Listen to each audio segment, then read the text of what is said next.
السلام علیکم ورحمۃ اللہ وبرکاتہ۔ الحمد للہ وحدہ والصلاة والسلام علی من لا نبی بعدہ، اما بعد۔ آج ایک سوال موصول ہوا ہے، پریشانی اور گھبراہٹ سی رہتی ہے، کچھ ایسا بتائیں جس سے پریشانی اور گھبراہٹ دور ہو جائے اور دل مطمئن ہو جائے۔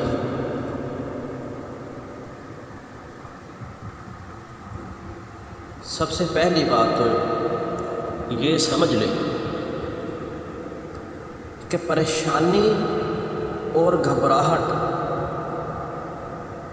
یہ اللہ کی طرف سے آزمائش بھی ہے اور کبھی کبھی اپنے گناہوں کی وجہ سے بھی ہوتی ہے۔ یہ دونوں چیزیں ہیں۔ زندگی جو ہے نا، یہ پریشانیوں کا مجموعہ ہے۔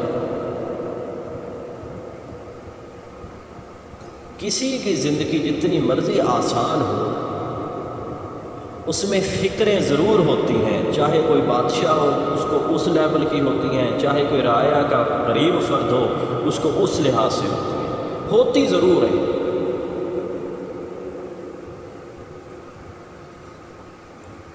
اور یہ بھی نہیں کہنا چاہیے کہ یہ صرف انسان کی گناہوں کی وجہ سے انسان کو لاحق ہوتی ہیں، یہ برگزیدہ اللہ کے برگزیدہ بندوں کو بھی ہوا کرتی تھی، پیغمبروں کو بھی پریشانیاں ہوا کرتی تھی،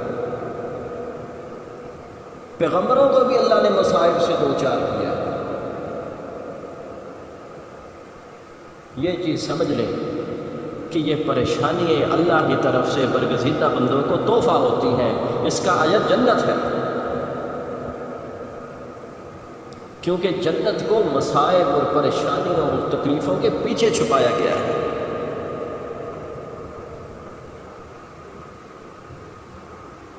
جنت ایسے آسان چیز سے آسانی سے نہیں ملنے والی۔ جنت کے تک پہنچنے کے لیے ان پریشانیوں اور مصائب کو گزارنا پڑے گا نبوی طریقے کے مطابق۔ اصل میں یہ زندگی کا مقصد ہے۔ زندگی کا مقصد یہ ہے، پریشانی اللہ کی طرف سے آتی ہیں، ہمیں ڈھونڈنا چاہیے یہ بات کہ اس پریشانی کو نبوی طریقے کے مطابق کیسے گزارا جائے جس کے ساتھ حصول جنت ہو سکے۔ ہم شارٹ کٹ ڈھونڈنے کی کوشش کرتے ہیں، ہم ایسے جادو اور تعویذ، وہ تو پھر اصل منشا الہی تو فوت ہو گیا۔ منشا الہی تو یہ تھا کہ اس پریشانی کو ایک انسان نبوی طریقے کے مطابق کیسے گزارتا ہے، جس کی نتیجہ میں اس کو جنت الفردوس کا داخلہ کر دوں گا۔ اس نے کیا کیا؟ اس نے تو وہ ہتھ کنڈے استعمال کیے جس کو میں نے کہا ہے، اللہ رب العزت نے کہا کہ جادو کرنے والا اور کروانے والا دونوں کافر ہو جاتے ہیں، یہ تو دار اسلام سے ہی خارج ہو گیا۔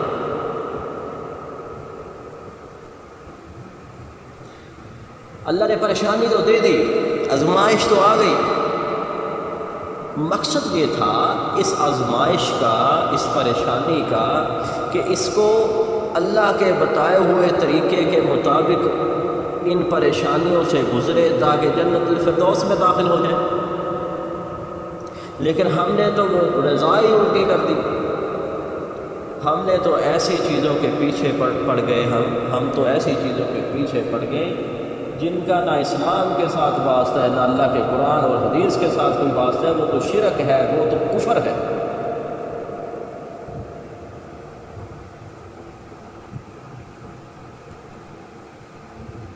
انسان کے اوپر جب بھی پریشانی آئے، جب بھی وہ پریشان ہو، اس وقت وہ توحید کی طرف بھاگے، نہ کہ شرک کی طرف بھاگے۔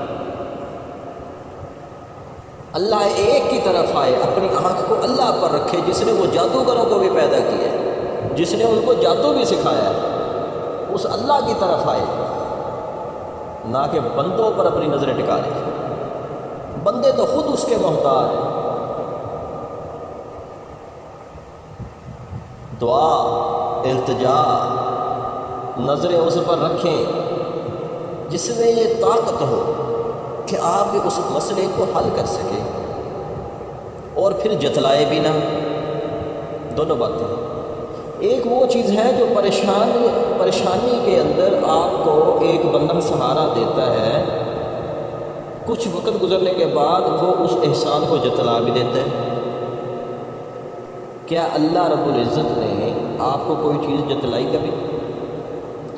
سر سے لے کر پاؤں تک ہر چیز کو خوبصورتی کے ساتھ عطا کیا گیا ہے تاکہ اللہ کا شکریہ ادا کیا جائے. لیکن ہم نے دیکھا ہے کہ اتنی خوبصورت چیزیں عطا کرنے کے بعد کبھی اللہ نے جتلایا نہیں. دیکھا جائے کہ اگر کسی انسان کی آنکھ نہیں ہے، کتنا وہ ایک برے شکل والا انسان لگتا ہے، جس میں اگر ہاتھ نہ ہو، کوئی انگلیاں کٹی ہوں، کوئی ٹانگ سے معذور ہو، معذوری ہے یہ. لیکن مکمل انسان کی طرح ہم اس کو نہیں سمجھتے. ایک مکمل انسان کو جو کچھ دیا ہے اس کے رب نے دیا ہے اور فری دیا ہے، کوئی قیمت نہیں لی. اللہ کی عطا کردہ چیزوں کے علاوہ اگر آپ کہیں سے آنکھ بھی ڈلوانے جائیں، اس کی ڈھیروں قیمت، یہ بھی کنفرم نہیں اسے نظر آئی یا نہ آئے. اس لیے جو رب القائنات، جو ہستی آپ کے اس مصائب کو حل کر سکتی ہے، سب سے پہلے تو نظریں اس پر رکھیں اور پھر نبی کریم علیہ السلام نے جو کلمات سکھائے ہیں وہ پڑھیے. آئے غور کریں کہ اللہ کے رسول صلی اللہ علیہ وسلم پریشانی کے حالات، اب دیکھیں کہ اللہ کے نبی صلی اللہ علیہ وسلم حالات پریشانی میں کیا پڑھتے تھے. کیا مطلب کہ ہے پیغمبر تھے، پریشانی ان پر بھی آئی. ایوب علیہ السلام اللہ کے پیغمبر تھے، پریشانی ان پر بھی آئی. کتنے بیمار ہوئے.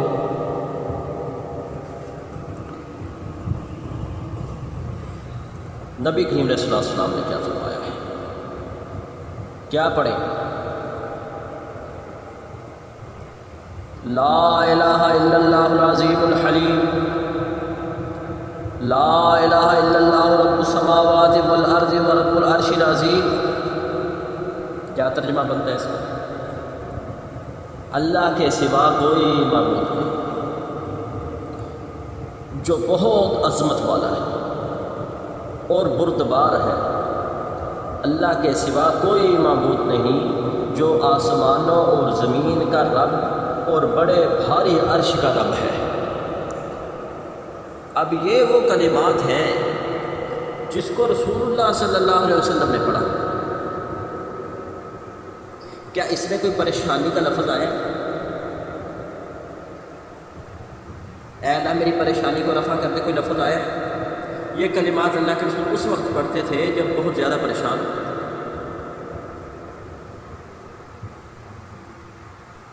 لا الہ الا اللہ العظیم الحلیم، لا الہ الا اللہ رب العرش العظیم، لا الہ الا اللہ رب السماوات ورب الارض ورب العرش الکریم.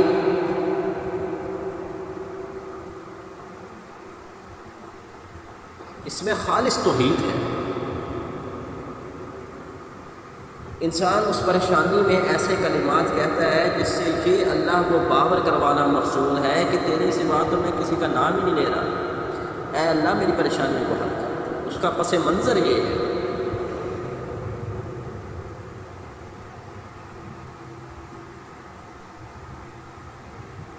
ہر قسم کی پریشانی میں انسان کو توحید پرست رہنا چاہیے. یہ توحید ہی کی بدولت اس کی پریشانی حل ہوگی. شرک کی بدولت پریشانی حل نہیں ہوگی، پریشانیوں میں اضافہ ہوگا، کیونکہ یہ زندگی ایک دن ختم ہو جائے گی. انسان کو قبر اور حشر سے سامنا ہوگا. ادھر بھی ہمیں کچھ چیزوں کی ضرورتیں پڑیں گی. یہی نہیں ہے کہ یہ زندگیوں کی پریشانیاں حل کرتے کرتے ہم مر گئے، ہم زمین بوس ہو گئے، زمین میں چلے گئے تو پھر بس ہم نے اٹھنا نہیں ہے. اگلے جہان میں بھی ہمیں پریشانیوں سے سامنا پڑنا ہے. ایسا طریقہ اختیار کریں جو دنیا کی پریشانیوں کو حل کرے اور وہی حل اس کے لیے ابدی نجات کا بھی باعث ہے۔ اصل میں یہ کامیاب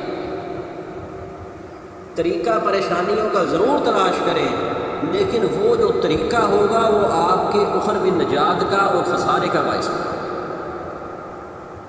اس لیے آپ کو چاہیے کہ طریقہ نبوی اختیار کریں، جس کے ساتھ آپ کی دنیا بھی روشن ہو جائے گی، آپ کی آخرت بھی روشن ہو جائے گی۔